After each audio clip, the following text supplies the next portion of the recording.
for those items that we need to talk about in more detail. So welcome to all members.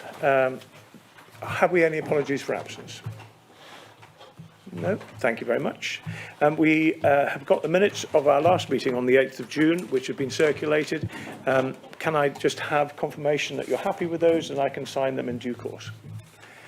Yeah, all in favour? I think we need to just kind of do the hands up. Yep, I think that looks unanimous. It's proposed by Richard Wearmouth, seconded by Wojciech, and all in favour. We move on to disclosure of members' interests. Are there any members who have any interest to declare on any of the issues coming up this morning? No? Okay. So now we begin with the reports, and we have write-offs 2020 to 21. This is a finance paper, and I'll ask Richard Wearmouth, our Cabinet Member responsible, to do a quick introduction. Thank you, Leader. I've been thinking of all ways to try and make this exciting and interesting, but really it's a report that we note. It details the write-offs that have taken place for the financial year 2020 to 2021. It is very factual. There isn't an awful lot to it. I know that members have had the chance to read through it, and if anybody has any questions, myself or Jan, if we're joined by Jan, can attempt to answer them.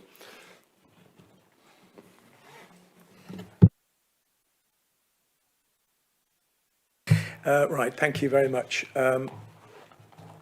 We have a question from some, I think, do we? Or was I? Yes, no? Got a question, anyone? No? Okay, right, well in that case, if there are no questions on the paper, the recommendation is that we note the contents of the report. Could I have a proposal for that, please? Proposed by Richard Wearmouth, seconded by Wojciech. All in favour, please show. That is unanimous. Thank you very much indeed. So that's that paper. And now we move on to the report around the North East Enhanced Bus Partnership, which I will lead on and ask Wojciech to add anything if he wishes to. The reason I'll lead on this is because the Joint Transport Committee is made up of the local authorities in the region, and we are part of that partnership. And we have been asked by government, as have all similar bodies, to produce a plan, a way forward to make buses more accessible, easier to use, and to essentially get our residents back onto buses again as their normal mode of transport. We know from figures that are in this report that bus passenger use has fallen by almost 50%. And clearly, if we're going to keep buses, we have to make sure that they are viable for operators, and therefore we need to make sure that people take those seats and use them. So all the authorities are making a financial contribution. We are asked in this to make a very large contribution, and because it's a very large amount, it's only fair that we have a say around the table, and that we make sure that the essentials for Northumberland, because we are different to obviously Newcastle, Gateshead, and so on, different sorts of bus travel is important for our residents, that we have our say around that table. And that is something that I've made clear at our JTC meeting 2 weeks ago. I will make it clear again today when we meet in Gateshead later on. I think we can all probably agree that we do want to improve public transport, and we do want to get more people into buses. We want to see buses become more of a mode of transport that is accessible and pleasurable to use, and therefore will encourage more people to get out of their cars and take the bus where they can. So that's the report. I don't know whether Rick O'Farrell wants to add anything. I don't know whether he's here. Yes, there he is. Do you wish to add anything? No, thanks, Chair. That's fine. Okay, lovely. Are there any questions about the report? Wojciech, do you want to add anything? Okay. Any questions about the report? Yes, John Riddle. Just going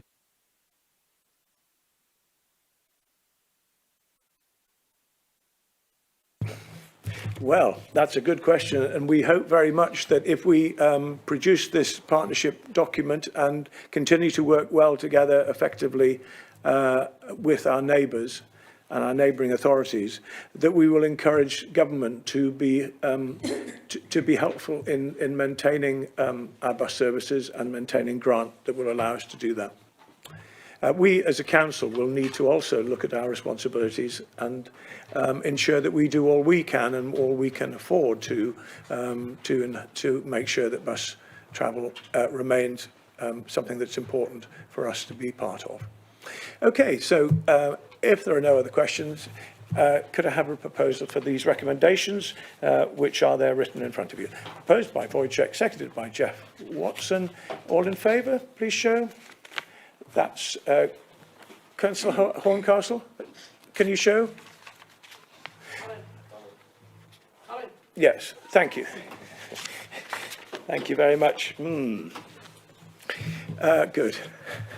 Lovely. Thank you very much indeed. Now we come on to a very exciting report for the southeast of the county, energising Blythe.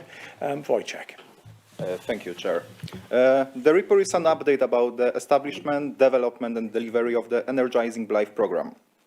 Programme is combining nearly 70 million of funding streams with the goal to make Blythe a thriving British and international centre for renewable energy and advanced manufacturing growth and innovation centre, which will provide jobs, better skills, more homes and clear environment, leading the way to deliver net zero ambitions.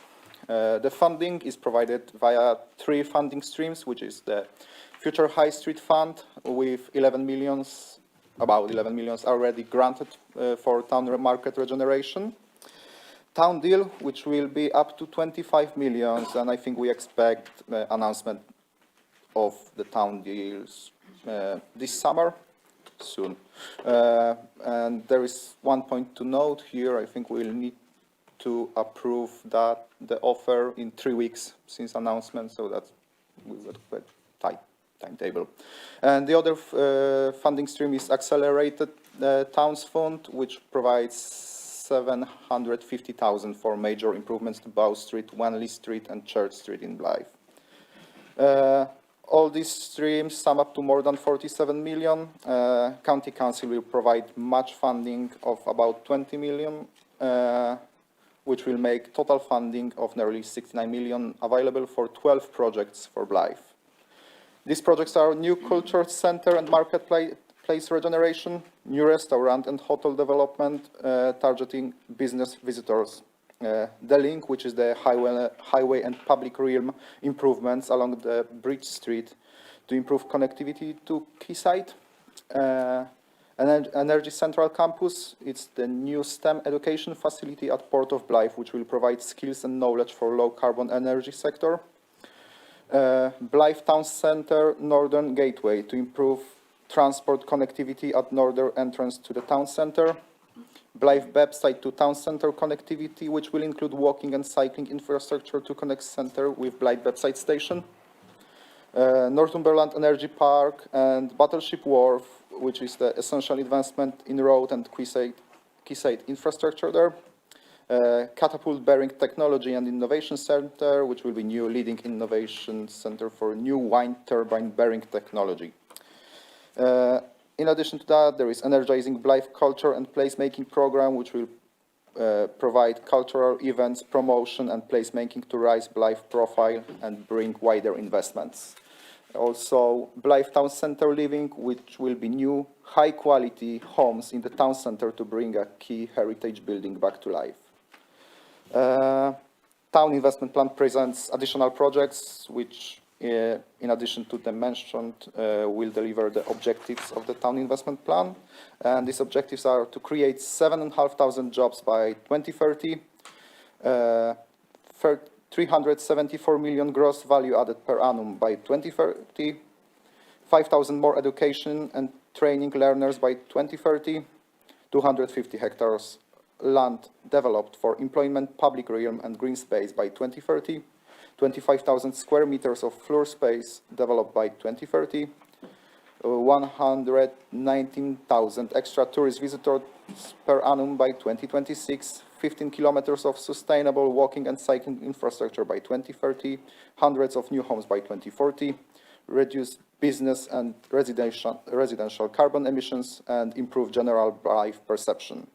In my opinion, it's a really exciting project which will make significant impact on Blyth and wider area in terms of employment, life quality, crime reduction, health and well-being, and all of that by positive economic regeneration. And at this point, I would like to thank you, Rick and Janice, for your involvement, and basically all officers involved in this project. Thank you very much. That's excellent. Thank you very much, Wojciech. Rick, would you like to add anything to this?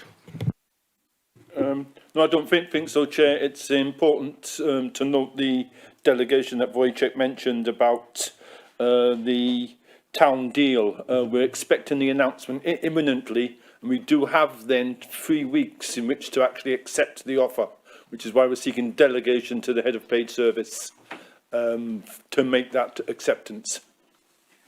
Thank you, Chair. Right, Richard Wearmouth, questions?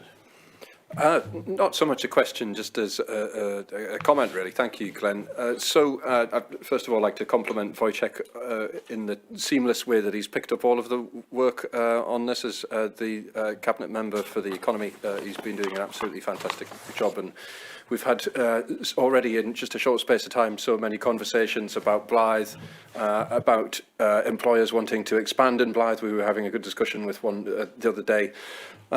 There's so much going on, and it's great to see that Blyth really is no longer a forgotten town.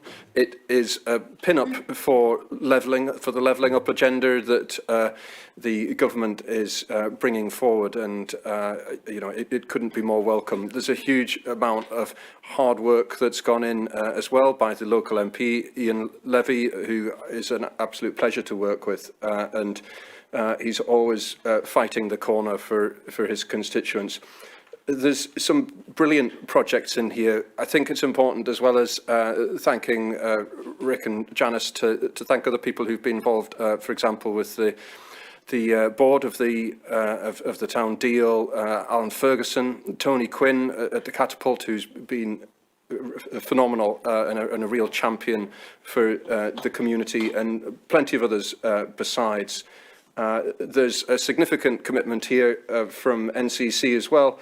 I get this question on Facebook, it seems, endlessly regarding the capital allocation, and here it is in black and white: £20,147,969 and 0 pence for Blyth from NCC, and I will be taking to the airwaves later to make sure that that people understand just how much NCC has got behind this scheme as well. Thank you very much. Thanks very much, Richard. Christine Dunbar. Thank you, Chair. I just think this is a really exciting time for Blyth, and I welcome all the investment that's been put into it and applaud everyone who's been involved. Living in Cramlington, which is the next town close to it, I think this is going to be fantastic for the South East Northumberland, and thank you everyone involved. Thank you, Christine. I think we probably all agree with that completely. So a great report. Thank you very much for putting that, Wojciech. I'm just wondering if I maybe just need to read out these recommendations. They are quite important. So we agree to the establishment of Energising Blyth programme as set out in section 1. Noting the role and implications on the Council as funding recipient and accountable body regarding Her Majesty's Government Towns Fund, note the process for developing the town deal. Agree that following the receipt of the town deal heads of terms from the government in summer 2021, that the final deal arrangements will be confirmed and final approval of the deal will be delegated to the head of paid service in liaison with the leader of the council and the town deal board chair. And agree the establishment of the associated programme management and assurance arrangements to support the programme's delivery as set out in section 2 of this report, whilst noting that the staffing resource arrangements to support the development and delivery of the programme are set out in section 2, and that the significant body of work under the new devolved regeneration programme in Northumberland will be kept under constant review regarding any additional resources that may be needed to support the delivery of the programme. Note that the financial profile of the programme is set out in section 3 of this report, and agree that the individual project business cases will be approved by Cabinet. NCC match funding is identified currently within the MTFP, which will be updated during the annual budget setting process to take account of the town deal outcome as expected in June or July 2021. And finally, to note that the Northern Gateway Phase 1 project approved last year has been formally added to the Energising Blythe programme as set out in section 1. All really positive recommendations for the town, the South East, and for the county as a whole, actually. So can I have a proposed by Wojciech, thank you, seconded by Councillor Wearmouth. Are you all in favour? Could you show, please? That's unanimous. Thank you very much indeed. And now we move on to more good news. This is amazing. More good news. The Borderlands deal is I'll just take this paper very briefly. It is, as you know, a partnership between Scottish Borders Council, Dumfries and Galloway, Cumbria County Council, Carlisle City Council and ourselves, that's working really well. It's a partnership that took some time to get going, but is now featuring and functioning in a very, very exciting way. We've seen in Northumberland already the Lily Dorai project underway at Alnwick Gardens. We know that we are going to get a new distillery and visitor centre in Wooler, and hopefully soon we will start seeing work beginning on the new maltings complex in Berwick. So really great news for those towns in the north and more rural parts of the county, on top of what we've just had, obviously, for the southeast of the county. So government have basically said that they would agree to funding the next phase, which is around town deals. This is to recognise those more rural market towns and also our coastal towns and villages. We've set out the criteria for where we've got to on this, and the process for making the decision about how to go forward with this. Government have allocated £30 million for Cumbria County Council and ourselves to bring forward plans for towns. You see the towns there, and Scrutiny actually had a discussion on this yesterday and a full presentation, and they are fully in favour, I see, of these recommendations. I'm not sure if any officer wants to add anything to this. No? Okay. Are there any questions? Any comments? Jeff Watson first, then Richard Wearmouth. Thank you, Glenn. Thank you for the report that I asked for, which tells us about how we chose the towns that we picked, because it's something that we will be asked. I'm sure members across the whole of Northumberland will say, why is my town not in there? So this report actually does it very well, explains it very well indeed. But I think you'd be surprised if I didn't say something about Amble, because I'm still not absolutely sure how we think Amble is a town already benefiting from a catalytic regeneration or mechanism for external funding investment. It's a lot of words. I'm not sure I understand them all, but I don't know what the catalytic regeneration mechanism is that Amble has been having. And I'm still a little puzzled by that. And because of that catalytic regeneration, it was rejected right at the very beginning. And even though the report's good, I just don't think it explains to me what that means. So I don't know whether Janice perhaps would like to illuminate on that if she's here. No, Janice isn't here, but Richard Wearmouth. Oh, no, different officer. Thank you. I don't know, Richard, could you just illuminate on some of the work that we've helped pay for in Amble? Yes, thank you, Glenn. Thank you, Jeff, for the question. So some of this is relevant to my time as the Cabinet member. There's been a lot of work done in Alnwick, not least prompted by yourself. And sorry, I'm going to sit with my back to you, but I will, just for the ease of talking. So there's some great work going on about bringing Morrison's to Amble, There was a lot of work that went into bringing the Amble in, and what a fantastic addition that is to the town. There's more phases still to be built out on what was the former Northumberland Foods site, and I believe that I'm sure that we'll be able to arrange a briefing from either Michael Black or from Rick or Janice to just document a little bit about some of the still exciting things that are going to be happening in Amble in the coming years. As well, obviously, we've got a head start now on tackling the problem with parking, which was a key one. And I remember, I think, meeting with yourself, with either the town council or local businesses to make sure that we got that right in terms of making sure that when we had Morrison's come to town, that we still had the parking for Queen Street to enable that part of town to thrive, especially with the huge numbers of visitors that you're getting. Myself amongst them, I had a great trip up there paddleboarding on towards Warkworth the other day. Obviously, other notable investment would be the work that will come in due course on the school and as part of the school's programme being brought forward by Guy Brenner Thompson. So hopefully that covers a little bit on the Amble bit. If I may move on to If you could just pause for a second, Downty, did you want to come in on the Amble? Thank you, Chair. Yeah. The only other thing I was going to say was yesterday Janice gave a comprehensive presentation to scrutiny and did cover off the reasons for selection. And I think one of the important things to say, although we have to prioritise at this time, it doesn't mean that all of the other towns are off the list forever, but it was a prioritisation along a number of key factors along around the Borderlands area and assessing along those lines. So I'm sure she'd be more than happy to run through that with any member who would like that information. Yeah, that's very helpful. Thanks, Downty. Okay, did you want to come on something else, Richard? Yes, if I might. Just really to note how great it is to see some of the names that are in this report. And I'm actually going to just take the time to read them out because there's some really, again, forgotten communities in here. New Biggin, by the sea, so much potential, and it's going to be really exciting to see projects come forward in New Biggin.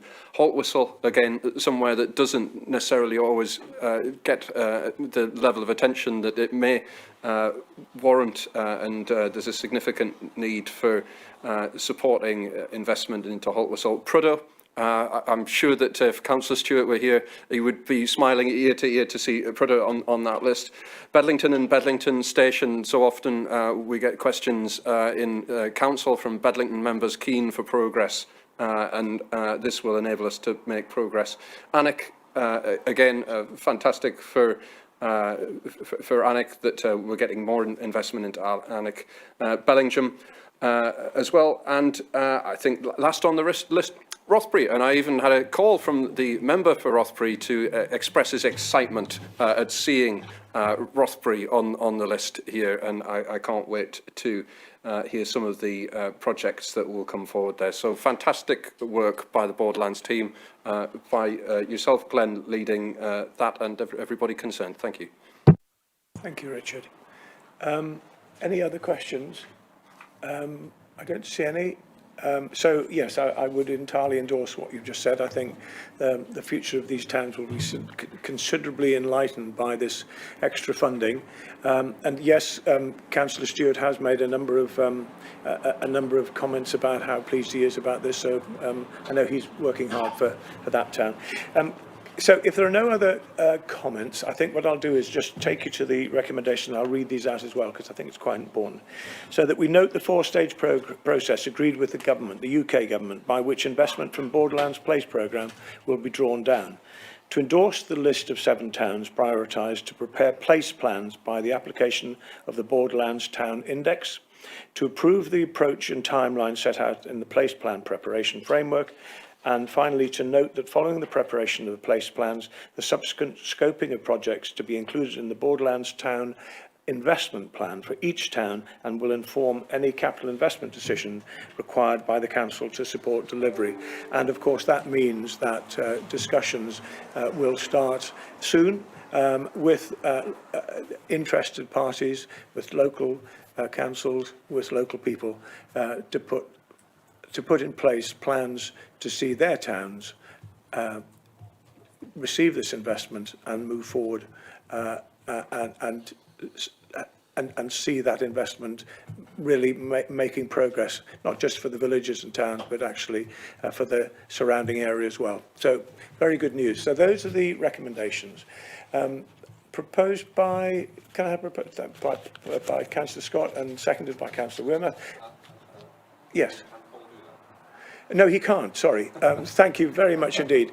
Is Councillor Horncastle, are you proposing this? And seconded by Councillor Wearmouth. Can you show all in favour, please? Yes, I think that's all in favour. So thank you very much indeed for that. Now we move on to number 6, which is a report of the Director of Planning about funding for areas of outstanding natural beauty. And I'll ask Councillor Horncastle to do an introduction on this. Thank you, Councillor Sanderson.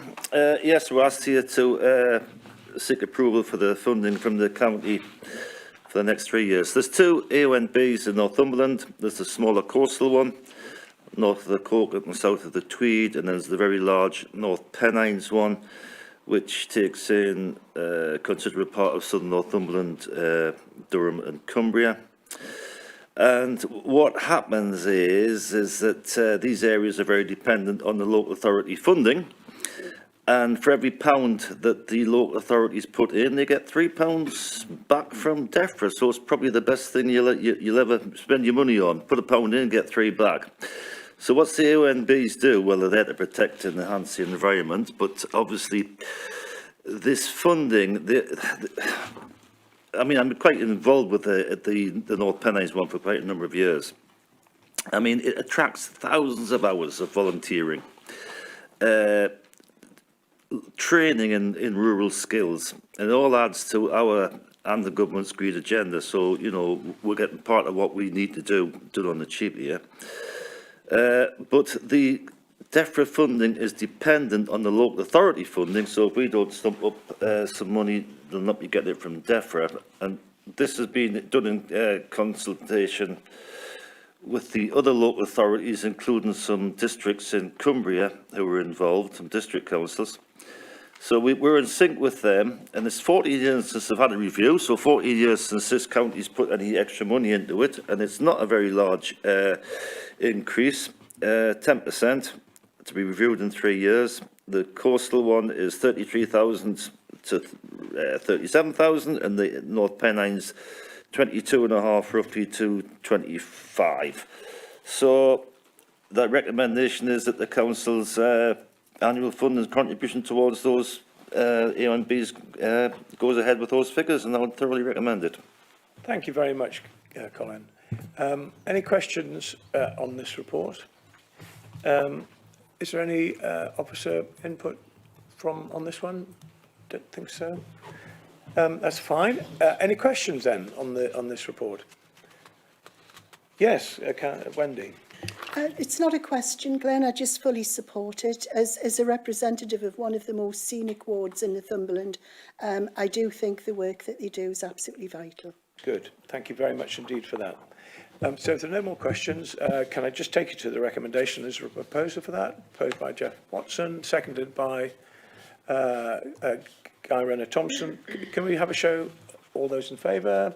That's unanimous. Thank you very much indeed. Thank you, Colin, for that. Now, we move on to unreasonably persistent and vexatious contact policy. I'm going to ask Richard Wearmouth to introduce this, and then we can have a discussion about this. But I think I would say right at the beginning that this policy is not to stop people getting in touch with us. This policy is to try and help those very, very, very few individuals who do cause significant officer time in responding often to the same query, and therefore ties up that officer time that could be dealing with new issues and kind of using their time more towards others. So, Richard, over to you. Thank you very much, Glenn. So, pretty much as you've described, this is exactly what this policy's aimed at.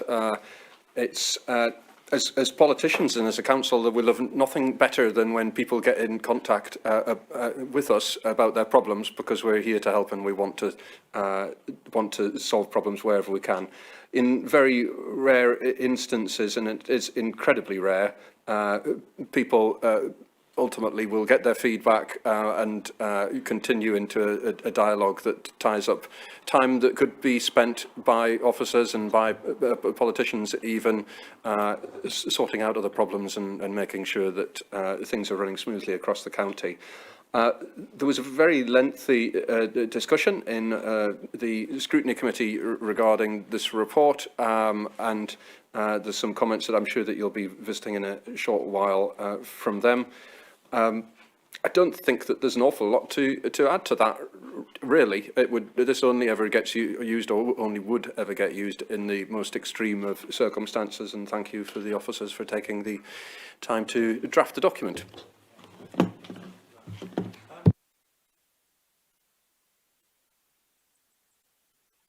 Yeah, just one question, perhaps to Richard. You know, I fully understand why we need this policy, and you know, we've got to take a line on it. If somebody has been labelled or named as unreasonably persistent or vexatious, you know, if you commit a crime, you get a punishment, you serve your time, and then, you know, that's it.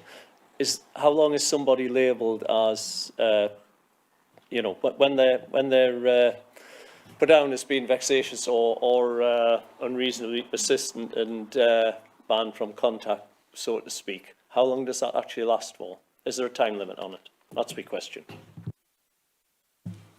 Thank you, John. So the answer is that I think that it really would relate to the specific points raised, or it would be based on the judgment of the officer team as to whether, you know, so if you've got someone who's making a particular point, and that point's been answered, satisfied on a number of occasions, it's gone through all the various checks and parts of the policy, then that's where you would come to the point of saying, we can't engage with you on this point anymore because we've gone through this. It wouldn't be intended and shouldn't be intended to shut down other needs that may be had by those people. As far as I'm aware, I may be corrected by the Chief Executive, but that would be how I would be intending it being used, and that would be entirely logical, I think you would say. Thank you. I would just say that I totally agree with what the Deputy Leader said there, and I would also reassure members that this policy would relate to a very small number of individuals. You know, having worked here since 2007, I can probably count people on less than one hand. So it is only, we do need to ensure we have the relevant protections in place for both staff and also the public and members, and sometimes the individual themselves. That's helpful, thank you. Okay, that's fine. So given all of that, and can I then ask if anyone would like to propose it? Richard? Are you going to cover the points from overview and scrutiny? Yes. Would you care to just share that with us? If I can find a document, I will. Hang on Yes. one moment. I think that the comments principally were just maybe about adding a further balance in, so that and it was discussed in the meeting that the position was never taken without informal discussion with the relevant cabinet member or the leader, between either the Chief Executive or the relevant directorate. Their suggestion was maybe just to formalise that slightly more, to say that there would definitely be a discussion. I think that was probably the extent of their comments. Is that fair to say? Okay, so with that addition, thank you for that, Richard. Was there anything else that Scrutiny wanted to have? No? Okay, so that would just simply change that recommendation slightly, and add that in, and if that can be recorded, please, Karen. Oh, Helen, thank you. Okay, so that's helpful. So with that addition, can I have a proposal and a seconder, please? Proposed by Councillor Patterson and seconded by Councillor Horncastle. Thank you very much. All in favour, please? Okay, thank you very much indeed. Now, we move on to another bit of good news, which is going to be presented to us by Guy Renner-Thompson, the Blythe Welding and Fabrication Training Centre. Thank you, Leader. This is another exciting project based around the Port of Tyne, Port of Blythe, sorry, which I think will rival the Port of Tyne, which is the point I'm going to make when we eventually get around to building all these things. It's another £1 million, £1,082,000, £650,000 worth of machinery and £335,000 worth of building works for a new welding fabrication centre within the Port of Blythe. This is the first of many projects that are going to be coming here that expand our vocational offer across the county. I think my own view is personally that there's been a lot of young people who haven't been as well suited to the normal educational pathway of GCSEs, A-levels and so on that would have benefited from a vocational offer. Here it's welding, but it could go on to construction, bricklaying, panel beating for new cars, etc., etc. It stems from a piece of work that the staff team did a couple of years ago, which looked at our educational offer in Northumberland and looked at our future industrial need and how we're going to link those two together. And it's very clear that there's an industrial need for a welding facility in that part of the county. There isn't one in Northumberland at the moment. It's a partnership with Northumberland College. It also fits in with our strategic vision of keeping as many young people in the county as possible. So they don't have to leave. Mainly they would go to Newcastle or Sunderland, but now they can stay in Northumberland and do this. I don't have anything else to add. I would just like to commend the report to the Cabinet and hope that you'll support it. Thank you very much, Guy. Very good news indeed. Anyone want to add anything to this? Wojciech. I don't want to really add anything, just would like to comment on it. I really welcome that investment in Blythe. Just would like to mention it has been welcomed by local employers as well. They are looking for that kind of facility in Blythe, so I fully support that project and thank you, Guy, for your work and all officers who've been involved with that. Thank you. Good, thank you, Wojciech. Yes, I think we'd all agree with that. Okay, so I think I'll just read out the recommendations because we are going to recommend that full council approves the budget of £1,082,000, subject to that approval to approve commencement of work to negotiate the lease. Again, subject to full council approval, approve commencement of building works, planning and tendering, commencement of procurement of machinery and equipment, and approved development of collaboration agreement with Northumberland College. So, can I have a proposer for those recommendations? Proposed by John Riddle, seconded by Guy Renner-Thompson. Are you all in favour, please? Show. Lovely. Thank you all very much indeed. And I think this is going to be a great improvement and a great development in Blythe. Now we move on to a section, these are the reports of the Chief Executive around neighbourhood plans, and we have a number of these in front of us. I'm going to ask, Dalji, do you want to say anything to begin with? No. No, we have officers here. Okay, so we have officers here, and I'm going to ask Colin Horncastle, the Cabinet member responsible, to take us through these one by one. Thank you, Councillor Sanderson.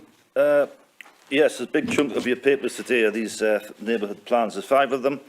Hexham, Allenmouth, Craster, Embleton and Lesbury. So we're going to have to take them one by one because each one's specific and got specific wording in. But I'll just say a few words in general about the process first. Why we've got 5 in one go is that because of the COVID situation, the process has been held up. It's been difficult to have public meetings and get-togethers, which a lot of these neighbourhood plans depend on because it's all about the local people in that parish. So what we've got here is that these parishes, and Hexham as a parish, they decided they would have neighbourhood plans. So a neighbourhood plan that gives you specific policies relating to your parish, which have to be, if they go through the process and the neighbourhood plan is made, they become part of the County Council's development plan. So it gives a chance for local people to actually get involved making plan policies that's relevant to their areas. And this was an idea that was brought up many years ago during the actual early, I've forgotten his name. What was it? Cameron and that it's a Liberal fellow's name, I can't even remember. I won't tell him. Yes, very early days. It was a way of kickstarting the economy by using other people's money. So anyway, it's a good idea. I've been involved in these now for going back about 9 or 10 years because I was involved in the very first one in Northumberland. They do work. The policies that do come out that were made in my area, they are actually having a big effect. So Glenn's wanting me not to say too much about it, so I'll just get on with it then. So we'll take the first one first. Now, the important thing is that these are time limited. If you decide as a cabinet to make these today so they become part of our development plan, it's got to be done today because there's a cut-off date from the date of the referendum. So the first one, Glenn, I'll go to the Hexham one. Commend the recommendations to the cabinet. Thank you very much indeed. Any questions on the Hexham? Any questions on the 25 policies in it. Hexham neighbourhood plan?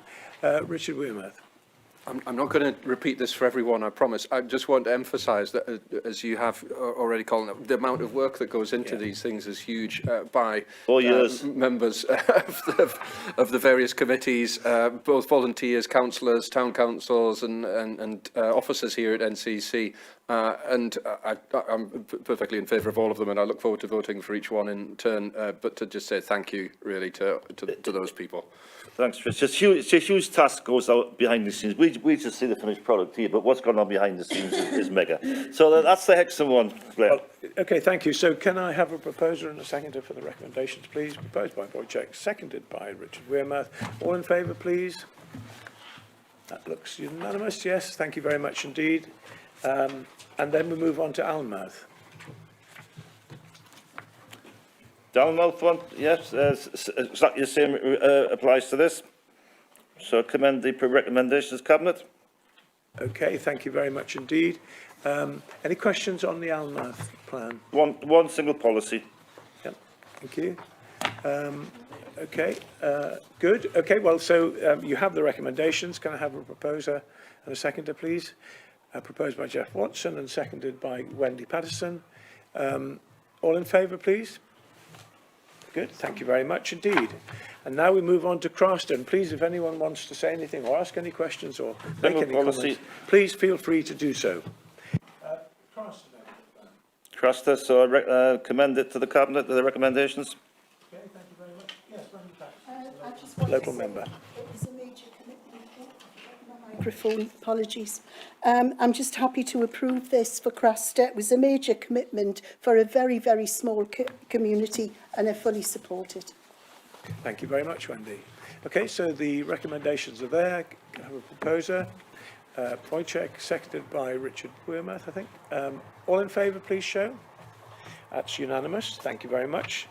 Embleton. Embleton, 13 policies, quite a large one for a small area, a small rural area, but it's obviously pertinent to what they need. So I recommend that to the Cabinet. Thank you very much. Any yes, Wendy? Just because this is mine again, yeah. I just want to say they really worked hard on this in Embleton, and I fully support it. Very much, Wendy. Any questions, queries? If not, can I take you to the recommendations? Can I have a proposer, please? Proposed by Wendy Patterson, seconded by John Riddle. All in favour?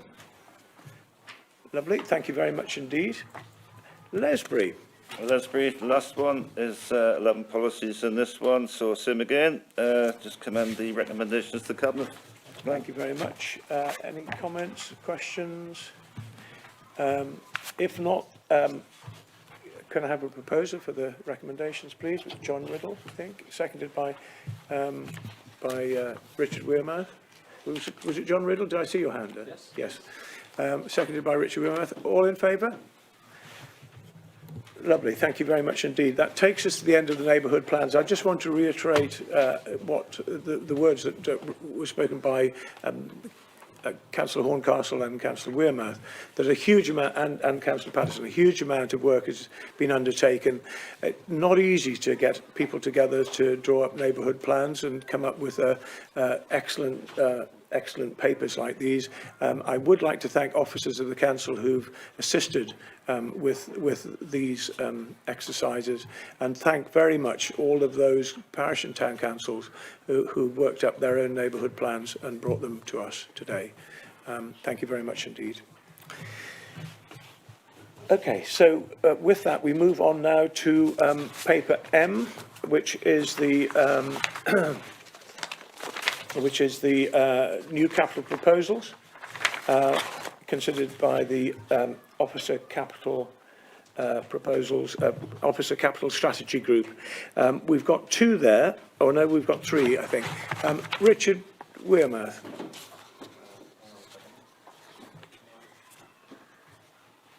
The first one is the solar panels for the Morpeth Leisure Centre. Don't know whether you want to add anything to this, Jeff Watson, as the Cabinet Member responsible for Healthy Lives. It's a very straightforward proposal. Is a capital investment which we will get the benefits back over a period of time, and it fits in ideally with our green policies, and it goes along with what we're doing in other leisure centres, and I strongly recommend that we accept this recommendation. Thank you. Neil Bradley, would you like to add anything to that?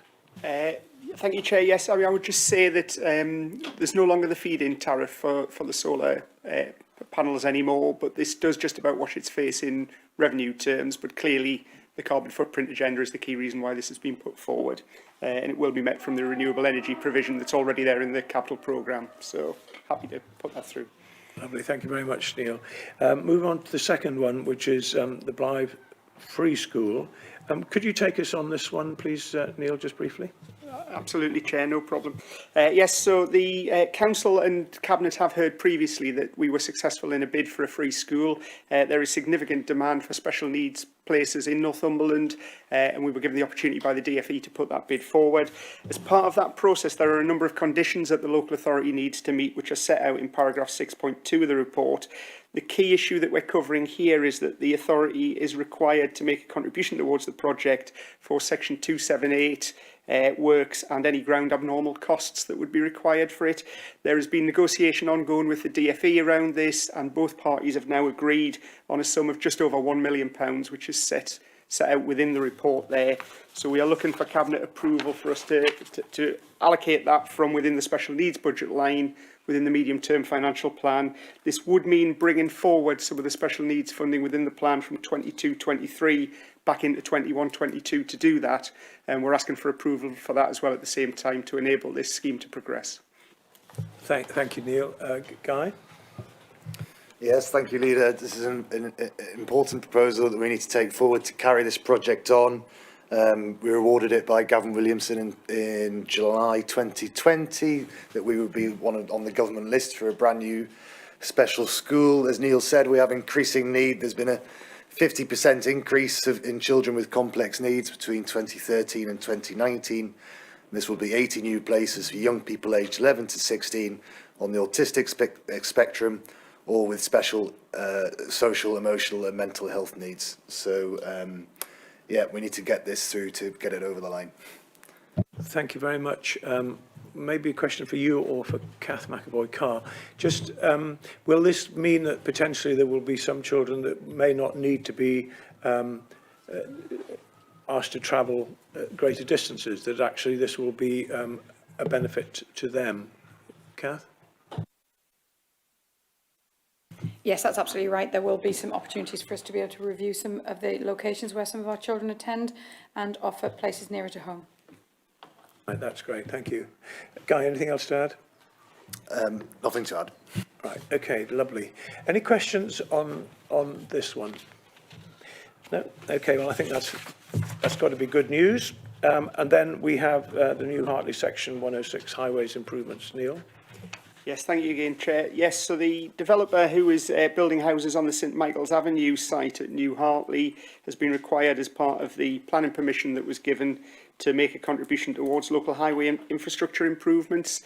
It's 162,000 is the amount that they're required to give to us, and the local services team, the highways team, are already undertaken works in that area, so are looking at permission to merge that funding in with the existing work that they're doing so that they don't end up visiting the site twice to undertake two separate pieces of work. So broadly, we're looking to accept the funding into the medium-term financial plan and giving the highways team the ability to combine the projects to take those forward. Thank you very much. Any comments? John Riddle? I've got nothing really to add to that, Chairman. You know, this is a standard 106 agreement. It just makes common sense to add this to work that's already happening to minimise any extra disruption. Well, okay, can I see if Paul Scott has got anything to say on this Just a one? quick one, Leader. I just wondered, Neil, if we had the specifics of what the work is taking place in the Hartley area that the money's going to be used for. I don't have them in front of me, but I can get those sent to you. That won't be a problem. Yeah, that's really helpful, thank you. Okay, so I think we're all okay with that one. Then the final one is send Yeah, capital thank you, funding. Chair. This is very straightforward. So the government has allocated additional funding for the development of more special needs places in academies, colleges and early years settings. We've been given 850,000 as part of that scheme. We are simply recommending that being added to the medium-term financial plan here. Cabinet will receive further reports on how the money will actually be spent and what projects that will go on. So it's simply receipting the money at this point. Thank you very much. Guy, do you want to add anything? Yes, thank you, Chair. I think I highlighted earlier the increase in need that we have for this money. While we have committed ourselves to building new school places for children with complex needs, we also need to make sure there's provision with them within mainstream school, because there are simply too many to be keep building new schools. And it's also important that children aren't removed from the mainstream education when they can be kept in mainstream school with their peers. So I think that's probably where this will aim this funding at. Okay, thank you very much indeed. Yeah, I think this is very good news, isn't it? And welcome that, and look forward to getting update reports. So thank you very much, Neil, for that. The recommendations are there. Can I have a proposal and a seconder, please, for all of them? Proposed by John Riddle, seconded by Councillor Patterson. All in favour, please? That's unanimous. Thank you very much indeed. And that takes us to the end of the agenda, because I don't have any urgent business. So can I thank you all very much, and those members of the public who have joined us, thank you very much indeed, and wish you good morning.